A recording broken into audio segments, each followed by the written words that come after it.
Well, we here at Sac&Co are highlighting the talented members of our community by shining a spotlight on local musicians. And today I am thrilled to have artist Ian J. Knighton on the show, and he's absolutely no stranger to the music industry. My friend, you have an incredibly impressive background here. You were actually on BET Sunday Best and the winner of Sacramento's very own X Factor.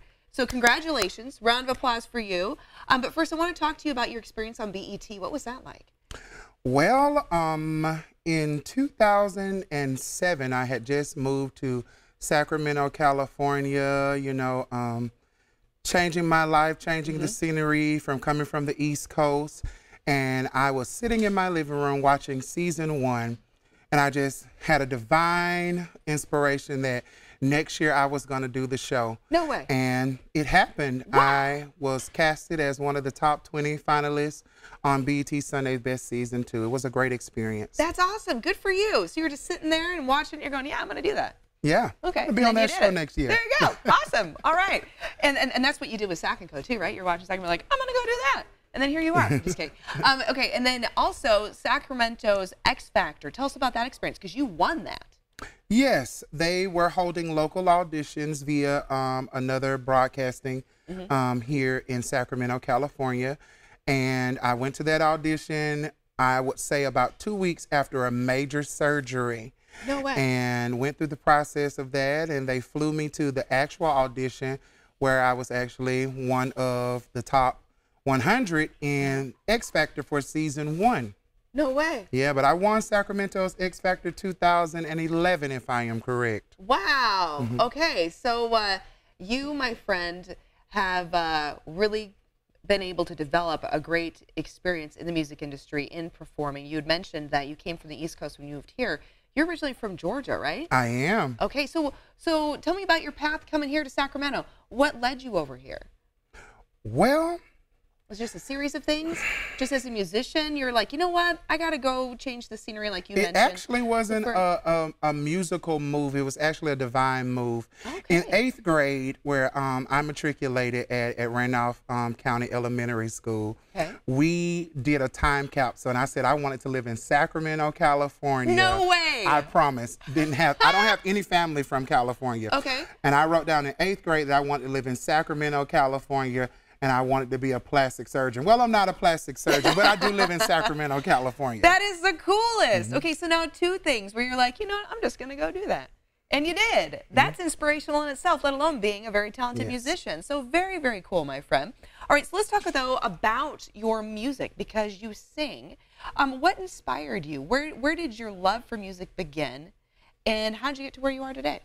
Well, I started singing at the age of 4 in church, like many of us do. I come from a singing family. I then went on to college and started studying classical music. Oh, good for you. And I obtained my first undergraduate degree in vocal performance and theatrical performance. Lovely. I am a tenured and trained operatic tenor. I sing in 6 languages. You do? I do. Wow. Okay. So, and then obvious why you were able to do all the things that you've done. Go on BET, do the X Factor, do Sacramento's X Factor. Yes. You are a very educated individual when it comes to singing and music. I absolutely love this. Okay. So you have an upcoming performance, though. We want our viewers to come see you. Where can they see you perform live? Well, my up-and-coming performance will be on April 12th. That's Friday. And I am hosting what all the celebrities are doing now, a master class. Well, I am taking 8 contestants and giving them 3 weeks of private lessons with me. And they're going to be presented along with some other artists here in the city who are revered for vocal coaching and giving voice lessons. That's perfect. So that's the next performance that you guys can see me on. Okay, excellent. How wonderful. What a great opportunity, too, for our viewers as well. You're bestowing upon them your knowledge, your experience. How good of you. I love that. Okay, all right. And you know what? We want to hear you sing here in studio. So, Ian, I'm going to go ahead and release you and allow you to walk on over to the Sac&Co performance stage. In the meantime, I'm going to put a smile on our viewers' faces in the way of free stuff, because that's what we like to do here on Sac&Co, especially when it involves the happiest place on earth.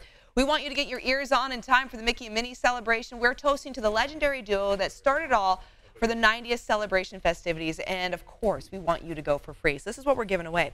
It's a pair of tickets to Disneyland Resorts, 2-day, 1-park-per-day tickets, but that's not all, because one lucky winner is going to receive a grand prize package, including a 2-night stay at a hotel of Disneyland Resort. You get 4 3-day, 1-park-per-day tickets, airfare, plus ground transportation. This is the whole experience, my friends. So to enter, you must be 18 years or older and only 1 entry per household. Also, if you have won a prize here on the show in the last couple of months, we ask politely that you sit this one out and have somebody else have a chance to win for free. All right, good luck to you, though, when you do enter on our Facebook page. And you know what? We're going to wrap up this Friday with a very special performance by Ian-J. McKnighton with his rendition of the Dixie Chicks. I hope all of you have a great weekend. We'll see you back here on Monday at 9 on Sac&Co. Ian, take it away, my friend. I heard the preacher say, "Thou shalt not kill." I don't wanna hear nothing else about killing, and that is God's will. 'Cause our children are watching us. They put their trust in us. They're gonna be like us. So let's learn from our history and do it differently. I hope for more love, more joy and laughter. I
This interview involves commercial content. The products and services featured appear as paid advertising.